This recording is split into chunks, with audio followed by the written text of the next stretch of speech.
Sanibonani okhosini ngiyaxolisa Nkosi yami. Sanibonani ngibingelela uMroza ngibingelela abaphathi bokhozi ngibingelela wena Vimfowethu nethimba lonke elikhona. Ethi nje sanibonani ngidlula ngizothi awuMroza Shenge eMsinga. Ingane yakwethu wayenza into enhle. Nayenza into enhle nino mfowethu umshisa. Nayiphatha kahle into baphuma abantu baseMsinga kubhlungu into enzeke eMsinga abaculi baseMsinga bayaphela. Mawuthi uyabuka nje abehlabane eziningi zakhona ziyaphela kodwa umuntu ngabantu babonile abantu bephuma ngobuningi bezo supporta sisababaza lokho namanje siyathokoza kakhulu. Siyabonga kakhulu bhuti wami siyabonga mvukandabandaba siyabonga kakhulu uma uthi ke umsebenzi uphatheke ngendlela ngoba bekungowesizwe siyabonga. Hayi siyathokoza kakhulu ingane zakwethu. Siyathemba Nkosi yami ukuthi nokwenziwe ngabaculi ukukhombisa ukubumbana into ezoqhubeka kakhulu ngoba iyona into thina sithanda umculo esithandayo esifuna ukuyibona iqhubeka kakhulu. Ilokho nje akukho kuningi ingane zakwethu siyathokoza.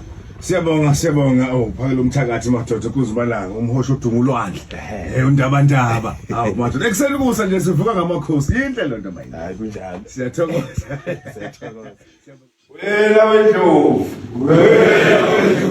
Wela wendlovu bayede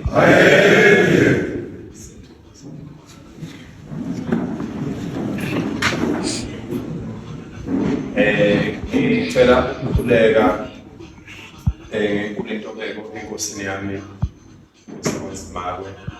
Ngithokoza kakhulu ukuqala empilweni yami ngeminyaka yo-46 ngiyaqala ukuzoqoqa kuleli izwe umlando loyo ngane zakwethu. Ngiyathokoza kakhulu ukuthi inkosi ingicela ukuthi ngizohlala namadoda asesizweni sayo. Ngithokoza kakhulu kumphathi wohlelo ngibingelela abantwana baseNdlunkulu bala ekhosini waNzimake.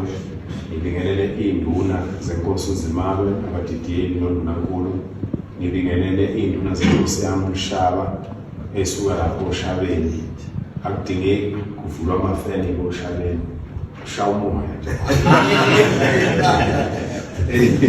Ngibingelele ubaba uSigaxwa Mabhade, ngibingelele ubaba bami, ngibingelele nina insizwa zenkosi sanibonani. Igama lami mina nguNkosi Khola uMvusi Umuzi uphakela uthakathi umhosha udungulwandle lapha kwaNongoma kwaMandlakazi entabeni yeZulu ngaphansi kokhosi bakwaZulu baseBhanganoma lapha ePhetho khona. Ngizizwa ngijabule kakhulu ukuthi inkosi ingicele ukuthi sizolekelelana sizinsizwa akukho xhala akukho ukukhuluma okubi. Umsebenzi engiwenzayo vele lo amakhosi aseze awubona ukuthi ufanele ukuthi usabalale ungene nasesizweni sawo. Uma ngabe isizwe sakwaMandlakazi sikwazi ukukhiqiza indoda efana nami abona amakhosi ukuthi kufanele lolu lwazi silifundiswa ngamakhehla lapha kwaNongoma simthathe silusabalalise ngoba vele siyinto eyodwa siwuzulu ngithi Zulu. Manje-ke ingane zakwethu ngisho ukuthi cha abanye mhlambe bayazi ukuthi unelisifo emakhosini ngey'ndaba zabantu bokufika sizokuthinta nalokho kodwa kwanamhlanje sizondlala icansi esizohlala kulo sonke sizingane zenkosi sikhulume ngezwe lilonke sifune indlela yokuthi la esizweni senkosi sihlale kahle sihlale ngokuthula sihloniphe ubukhosi. Enye into enkulu kunayo yonke mina bafethu engimele ezweni ukwelekelela isizwe sethu sabantu abansundu kakhulukazi amaZulu ukuthi sikuqonde ubukhosi ngoba uma singathola ithuba ngelinye ilanga inkosi ingekho sike sihlalele lapha sakhona nje sikhulume ngalesi silwane okuthiwa ipolitiki.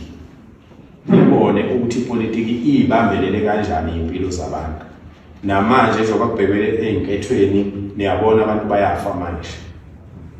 Niyabona njengama kodwa abantu abazanayo kulana abantu abazanayo niyabona manje sekunezingxabano kuyahamba ukuthola yokhetha ikhansela umphakathi owodwa uxabana umphakathi uhlukana ungezwani ngoba ipolitiki vele inomoya omubi phakathi kuyona. Ubona ngokuthi ubuholi ethathola yonke imali nebudget yonke ahluleke ukusiza abantu ngebudget eqondene nabantu ebehola yena.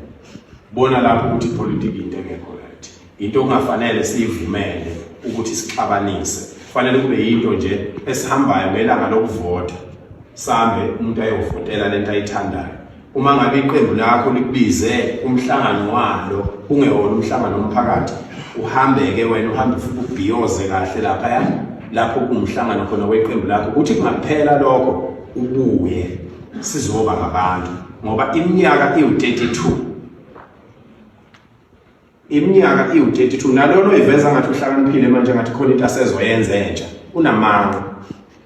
Iminyaka iwu32 kwaqala ukuvota. Ayikho into eyenzakalayo. Ungambona ekhuluma kakhulu umuntu uyena ohlomulayo. Ufuna nonke nibe izimvu nilandele impisi. Ngithi ke mina ayikho yimbi ipolitiki masizoyisebenza ngenhlonipho, siyisebenze ngothando, siyisebenze ngokuthanda izwe lakithi. Hambe uyovota ngiyiqembu A, hambe uyovota uyiqembu B, uhambe uyovota uyiqembu C bese siyabuya sithi hayi thina singabe inkosi uNzimanga.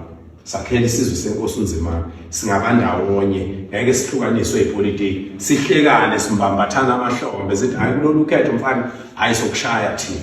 Nomunye athi kulolu ukhetho sokushaya thina sihleka, hayi kufa abantu. Hayi ukuthi kufa abantu. Yabona lokho kubhekwe enkethweni khona ingane engasezukuba nayo ubaba kodwa kuthiwa kwenziwa into enhle. Ikhona into enhle ebulala abantu. Siyibukeni ke ingane zakwethu lento yepolitiki njalo ke lapho engikhuluma khona ngicela ngidlalele ngepolitiki. Ngoba abantu abayaziyo namhlanje ipolitiki ngaphezu kwamakhosi. Kodwa bakhe endaweni zamakhosi. Ipolitiki akazibenzele lutho, inkosi yakunika indawo. Kodwa into oyithandayo nele engayazi inkosi. Usuke ngidlalela ukuthi uma sikhuluma nazi ukuthi angihambisani nepolitiki. Uma ngabe sizokhuluma lokho esizokhuluma uze ngomqondo wepolitiki la kulomhlangano ehlisa umoya. Ngoba sisazophuma sishuthe la ngaphandle. Uzoshutha kanjani namphetho wepolitiki? Uzoshutha kanjani nami ngoba ngiyafuna ukushutha nani ngoba nezinsizwa ngidlala ufika lapha ngifuna ukubeka umlando ukuthi ngafika phakathi kwezinsizwa. Ngifuna ukubeka umlando ngikhombisa ingane zamathi ngisebukhosini bakwaNzimanga uhlangene nazi izinsizwa. Manje uzoshutha kanjani na uphethwe ipolitiki? Umuntu wepolitiki uhlale ethukuthele. Vuka nje ekseni ngo5 ukuthukuthela umazi usukwadelwa nobani. Ulwephushela ukuphuphula uzovuka ukuthuthela ngempela. Iphi le mali aduphuphu iphethe ekusukuma ukuthi uzovuka ukuthuthela ngapha sesiphuphe sibucosha imali. Ufumbethe impela ukuthi uyaphaphama yini. Manje ke nalapha ufuna siwehlisa umoya. And futhi okunye okukhulu kunakho konke kufanele ukwenze uma uyindoda. Ufuna ube nenhliziyo enhle. Uma uyindoda ufuna ube nenhliziyo enhle. Yini indaba kufanele ube nenhliziyo enhle? Ingoba indoda kufanele ibe nesixazululo ngaso sonke isikhathi uma kuyinkinga. Ngeke uzuxazulule unenhliziyo embi. Ngeke unexazululo unenhliziyo yobuthakathi.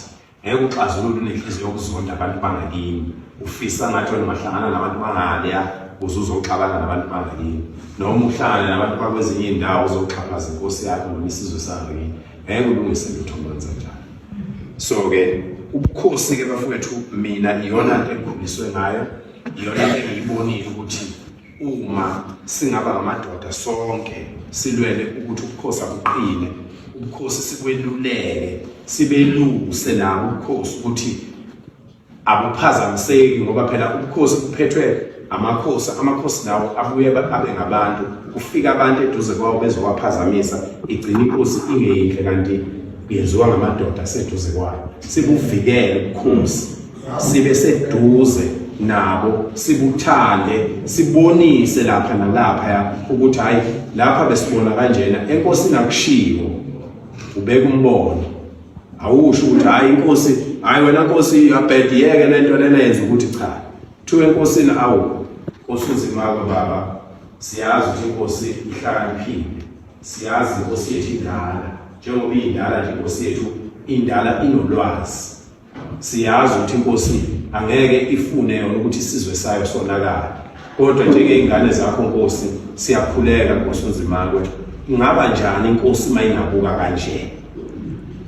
bese nishiya ngoba anikwazi ukulinda ukuthi iphendule funa ninike ithuba icabange inkosi ilale iphuphe beyibonisa abadala bisimbiza ngelinye ilanga umva kwamasonto amabili izothi hayi ingane zami lento enikhuluma ngiyayizwa kodwa mawuzothi inkosi nayi inkosi yabheda yini umsebenzi wenkosi hawo akwenzi siyakuthola kwezinye indawo angisho ukuthi kwenzeka lapha but sengixoxela ukuthi sizokhandisa indlalelo sizodlala isicephu la sizohlala khona kusuka manje kuya phambili njengoba eshile unduna ukuthi akusiwo umhlangano oqala wokugcina lo umhlangano wesendlalelo lo wokuzochaza ukuthi buyini ubukhosi ubaluleke ngani thina njengezakhamezi ezakhela inkosi ukuthi sikhethe yona kuqala sikhethe ubukhosi kuqala zonke lezi ezinye izinto zingene kahle ngaphansi kokhosi ukuze zingasixabanisi ukuze mangabe kwenzeka zisixabanisa sibe nendawo yokubalekela ngaphezulu okubukhosi bethu lokho ke bafethu okukhulu okufanele sithi siqala sikhuluma sibe sizokhulumela phezulu kwakho. Sanibonani bafowethu. Bafowethu ngisacela ukunixoxela enye indaba nje ebhlungu enezokwenzakala. But ke if sikhona ukuyiwina lempi esibhekane nayo manje angeke kwenzakale but masiluza lempi kuzokwenzakala. Ngifuna ukukutshela kuzokwenzakalani if le ndaba yama illegal foreigners siluza lempi esibhekane nayo. Bafowethu niyazi ukuthi lempi esibhekane nayo asiloyeli thina. Thina bafowethu siyaphila siyazama kuyazameka kufana. But abantu abazolimala kakhulu abazo-affecteka ngalempi abantwana bethu because thina abanye bethu sesibadala abanye bazoshona abanye basaphila but siyakhona ukusurvive abantwana bethu ngeke baphile. Yazi mfowethu into ebhlungu uma kwenzeka siluza lempi ama foreigners ethatha over izwe lethu kuyoba bhlungu bafethu. Kuyoba bhlungu okwamanje nekukubona mfowethu. Yabona labantwana bethu abancane bamantombazane lezi dubudubunyane esithandayo zamantombazane wethu angeke zilibone ilanga. Zoba izigqila zocansi ziyovalelwa emahotela. Ziyolala namadoda more than 10 a day. Abanye babantwana bethu bayothunyelwa phesheya beyolaliswa nabantu abangabazi badayisisa umzimba ngoba thina sobe sesihlulekile. Bafethu kuningi okubhlungu okuzokwenzakala. Laba besilisa abafana labantwana bayosebenza kanzima just ukuthola nje umjovo wama drugs ukuthi bajove bayodla phansi. Kumanje bafethu ama Somali lama tuck shop sidliswa phansi. Mangathi uyabheka ku TV ukudla chithwe phansi sinikezwa yonke into. But ngaleso sikhathi sobe singasenawo amandla. Bengithi mina silwe manje senawo amandla. Sikwazi ukuthi sibhekane nalesimo ngoba ama leaders wethu ayazi kuzokwenzakalana. Ayikho into enzima mfethu njengokuphila in a collapsed state. Into ecollapsile yazi ngike ngaba kwelinyizo ilona ayikho into ebisebenza kulelozo. Yazi bewuhamba ufike kuyisithi kumnyama dark ayikho impilo ebikhona. Ngikhumbula kahle kwelinyizwe angeke ngilibize igama lakhona because kuseduzane sengikhathele ukubiza ilagama lakhona. Ngelinye ilanga bawutshela abafethu besebenza nabo ubungasadli ngelunch ubudle besidla ngalama take away lawa udle ungaqedi ukudla kwakho uthatha ukudla kwakho uhambe efencini because kunabantu la efencini around the fence abazali nabantwana bayakhala balambile. Thina singaphakathi emayini sihlukaniswe effect but basazi isikhathi sethu sokudla bayeza ngelunch sibanika ukudla. Sometimes ngesikhathi uthi uyabanika because baningi bayalwa bakuthatha lokudla kuchitheka abanye bakudle phansi. Yaba bhlungu inhliziyo yamangibone ngathi Nkosi yami lento mayingafika eSouth Africa siyophila njani. So mina ngiyayibona ukuthi if sihluleka bafethu kulwa manje siyophila kabhlungu. Abantwana bethu bayobulawa kwathina siyobulawa. Bengibuka nenini bafethu iIslamic State of Africa bafikela abantu as ama refugees but manje they are applying ukuthi bavule ipolitical party yabo. Bafethu lelizwe lizophathwa ama Muslim ngelinye ilanga. Ama-Muslim asukumile agcwele yonke indawo. Angisho ukuthi sokhonzisa uNkulunkulu esingabazi. Bayoza noNkulunkulu esingabazi. Kumanje mfowethu kudungekile emzansi kunoNkulunkulu abaningi bama-rituals abasuka koGhana, basuka koNigeria abantu badidekile. Sikhonzisa into esingayazi because zivumile. ayikho into ebuhlungu njengokuphila in a collapse state where yonke into collapse and ama politicians ngendlela atshontsha ngayo ayazi ukuthi that time mayifika isikhathi sokuthi kuhlushekwe bona baba into yokufunction kuphela is the city baba befake high walls angeke ukhona ungena baba benama generator abo abaphehlela ugesi kumanje banama boreholes emizini yabo banama solar yonke into wena ophuwa angeke uphile mfethu. So manje mina ngithi if sinalo ithuba lokuthi silwe already sisuJesintu usivulile amehlo wasikhombisa ukuthi bafethu izwe lethu lidayisiwe. So kudinga ukuthi thina siyeke lokhu sikhwebhana sihlangane together silwise ugovernment wethu sifikele lokhu kuhlupheka okukhulu okuzayo. Ayikho mfethu even uNkulunkulu knows ukuthi umzansi nini uyohlaselwa ama-foreign, but we have to fight. Even noma ungaye eBhayibhelini liyatshela iBhayibheli ukuthi the foreigners in your land, they will gain more power, and when you lose yours, Deuteronomy lithi they will lend you money when you won't lend them because wena ngeke ube nalutho, and they will be stronger and stronger in your own country. So sidinga ukuthi sisukume sivikele izwe lethu, sivikele izwe labantwana bethu because abantwana bethu kumanje kunabantwana abathunjiwe abavalelwe koJoburg lapha emahotela balala namadoda more than 20 a day bavalelwe ama-Nigeria and ugovernment wethu uyazi.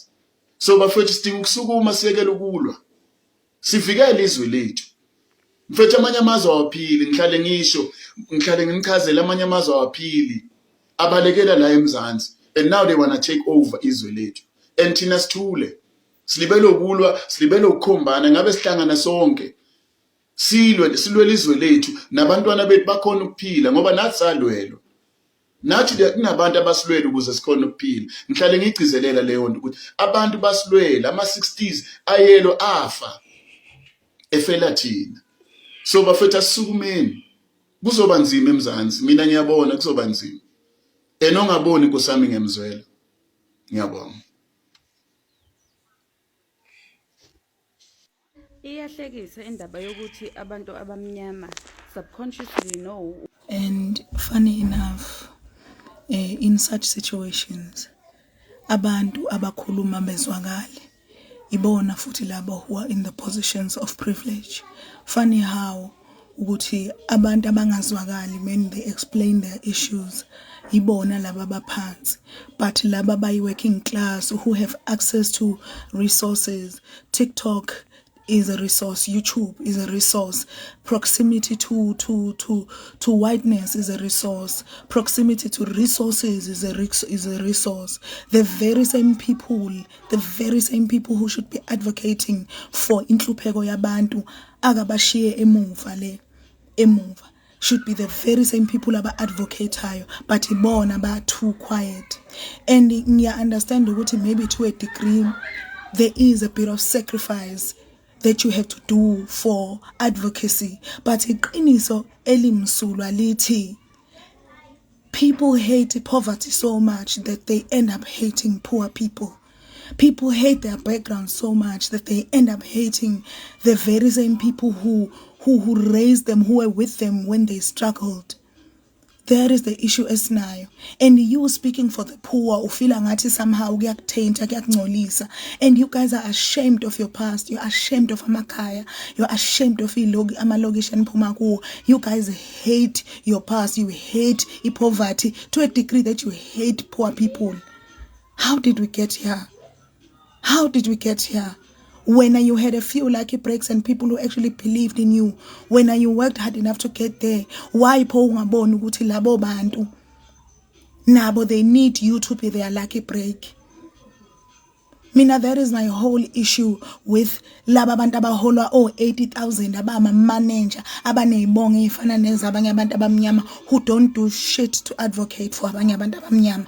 You guys are so far removed from poverty, but you guys hate poverty to a degree that you hate poor people, hatred for poor people, and you're not willing to hear them. Unothando Ngobese ibeke kahle lento wathi you guys, we understood when you guys spoke about gentrification. Ukuthi these digital nomads are creeping into your spaces. I understand. kodwa uma abantu bakwi community wakho bethi asisakwazi ukudayisa amatamatisi wethu ngenxa ukuthi people have crept into our market and they are selling it at a lower price. You guys hate poverty to a degree that you hate poor people, and ebuhlungu ukuthi nini enima position yini nene data lentararanta ufanele ngabe nikhulumela abantu abahluphekile. I will never understand leyo logic, and I will never condone it, and I will never co-sign it. Uyazi ukuthi mina I know ukuthi there are people la kule social class engekho kuyo abangibuka sideways, but uyazi ukuthi yini ebuhlungu ngami, yini ebuhlungu ngale genge le ena kahle right now engamabhoza. It only takes a few paychecks ukuthi awe, and then akasazi ukuthi who they gonna fall back on yini ngane na, because you gave so much space between you and the downtrodden. Awazi nani ukuthi uzobackup, awunayo ngisho backup plan. It only takes one bad letter and one bad email from your job ukuthi ukhumbule ukuthi nawe umuntu. Suddenly usuya understand, usuya empathize ukuthi the economy is bad, usungenile market, we apply ngapha nangapha usawuthola umsebenzi. Only then do you guys stand up and ibone ukuthi hayibo kanti kube emhlabeni. All this time there is nothing. Dear black men, dear black women who are in the working class, ninenigcwele ema complex. What are you doing to service ama communities when land qhamuka khona? Imiphi imisebenzi eniyenzayo? What organizations are you forming? What things are you working for? Enrich impilo zalaba bantu. You guys have enormous resources, data, and unlimited data is a resource. Ukuthi ukhulume nje usho ukuthi these are the things we need to change in our community. Futhi usebenzise your power. You guys have the most powerful AI machines. You guys have access to the most powerful resources. Kodwa nwasebenzisi ukulwela abantu bakini. You're not reviewing policies. Nihleli ningama standby. And enye into ngani into engicika cici le ukuthi niyaxeka. Nihleli ningena ama solution niyaxeka. Hayi ngeke niwine lento ye constitution. Hayi lento yokumasha ngeke izinisize ngalutho. What is the solution? Until you and your wife and kids have nothing. Senilahlekelwe yiyo yonke into. Then you start understanding. Then you start wanting everyone to come together and rally behind you. Ngoba vele lento yokuba yi working class is a facade. Abantu abade bethenga Pick n Pay, abantu ade beinveste kahle ngisho emabhizinisini, ngisho ngayipride ukuthi I know mina I'm not dependent on just my job. Niyazi ukuthi economy iya crash, futhi niyazi ukuthi i white monopoly ay play fair. It always throws black people under the bus until kuba nina eninenkinga. Only then must the world come together and rally, because wena nomfazi wakho nezingane zakho seninenkinga. Iyaphoxa lento eyenziwa i-black working class eSouth Africa, iyaphoxa, ingikhandela amahloni ngoba nipretenda ngathi anibazi laba abantu abahluphekayo. Iwes abanye benu grew up eAlex, niyalwazi usizi lase Alex, but you guys are doing nothing to enrich impilo zezingane zaAlex. You're doing nothing to create structures that actually empower labo bantwana. Ningcolile nikhohlakela, umuntu engahlangana nani lapha kwa corporate enikhuluma isingisi esikhulu ayitshela ukuthi ningabantu. And Luto, you guys hated the poverty to a degree that you hate poor people.